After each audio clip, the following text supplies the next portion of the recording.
So it's quite complicated. Someone should phone NASA and let them know that someone's taken the car.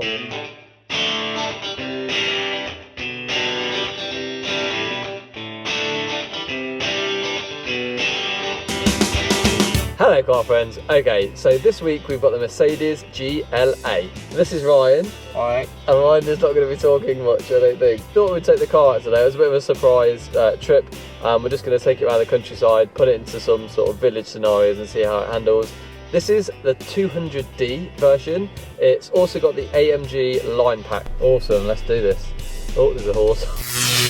So to get the car in gear, you actually have to pull down on the stick on the side. Were you saying earlier, like you put your windscreen wipers on and you just end up in reverse? You're like, what? You're going to flick that up now. Oh my god, the car's just gone into neutral. Right. What? Oh my god, how did you... Okay, put it back. Okay.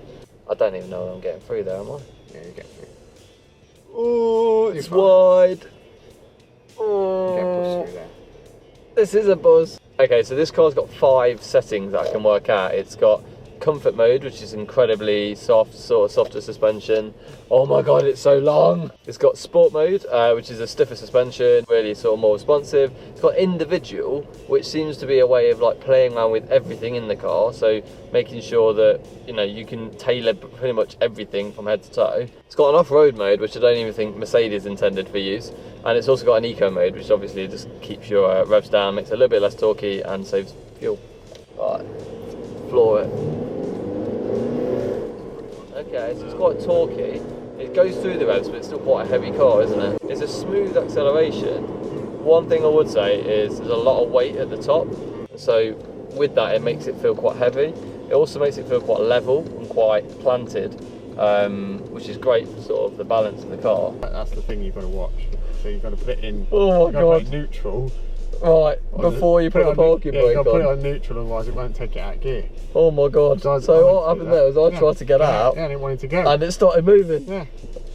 I only wanted a photo of the pheasant. Oh god. Yeah, what's it saying? Vehicle rolling. Right, put it into neutral. Yeah. Then press park. Yeah. Then put the parking brake on. Yeah.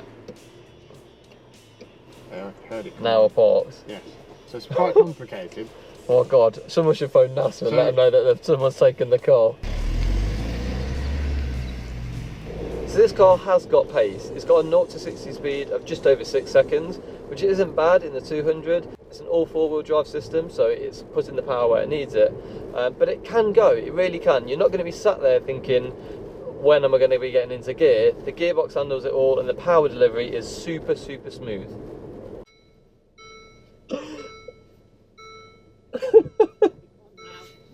I can't do it. How do you unlock it? I need the key. That looks like an off-roading part. Give it a go. Right, DSR on. Off-road on. Off-road. DSR. 4 miles an hour. Off-roadish. Just one wheel in. Alright, let's see. Oh, okay, so we've got it in the off-road setting, but just on one side. And it's dealing with it well. It's not letting me put too much power in, even though I'm trying to trick it. Bit of slip there.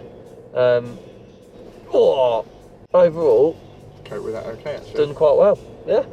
Oh, it doesn't like to change gear in that mode.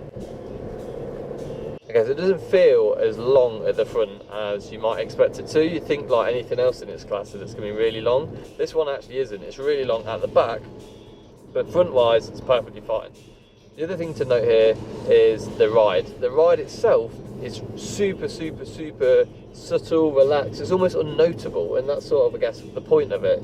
There's nothing really on that stands out that makes you think this is a problem. This car has got seats that it's a cross between a sort of leather sofa and a shiatsu massage chair. So you can not only set the ride height of the car, you know, between comfort and stiffer suspension, high ride height, low ride height, but you can also then set the seat down here. But then there's an individual setting down here as well for the lumbar support. So that's where the shiatsu massage thing comes in. And it's, oh yeah, with the heated seats. The first seats I've come across that heat that bit in your back as well, rather than your arse. It heats a nice part of the area in your back rather than you feeling like you've wet yourself. We're looking at a spa rather than in a diaper. The build quality in the Mercedes is incredible. There's not one thing in here that feels like it's cheap, that feels like it's plasticky, that feels like it's anything that you would get from a kid's toy. It's all completely solid, all really, really high quality and all really easy to use. The screen itself is really high res, and it just means that everything that it displays to you comes through really clearly and really easily. The navigation system itself is really simple to use. The heating is a little bit far down to be able to use and be able to reach, but that's not too much of an issue. The other thing that's probably notable in here is the fact that it's got a lack of a DAB digital radio. So whilst it has got a CD player and it has got nav and it's still got a phone that you can integrate with it, the actual lack of a DAB digital radio is probably something you might want to think about if that's something you rely on quite heavily. Swing it round, reverse it into that gate. Or see, there's lights coming on now. Look. Oh yeah. Oh yeah. See? This thing has got a 180-degree camera. I've not seen anything like it. Parking and reversing is the simplest thing in terms of what you can see, and the clarity in the screen, it's super easy. So if you're taking this car around a city, if you're parking it a lot, it goes from off-road really simply into a city without any problem whatsoever. Awesome. So that's it. That's the review of the Mercedes GLA. This one is about £32,000. I think it's well worth the money. If you think about the amount of tech and the amount of personalisation in this car, absolutely incredible. The comfort and the build quality, insane. You can really tell that Mercedes had true purpose and focus when they're making this car. They knew that it was about a good engine, a steady car and a good build quality, and that's pretty much what they've delivered on. So compared to other compact SUVs, this one outstrips it, both from a ride and a build quality perspective. This is far above anything else in its class. It feels sturdy, and they've really gone beyond anything else in the compact SUV market. If you like this video, give it a thumbs up. Let me know what you think below. If you want me to review anything else that's coming out soon, just type it in the comments and I'll have a good read. Get me on Twitter @CraigNeil, and I will see you next week.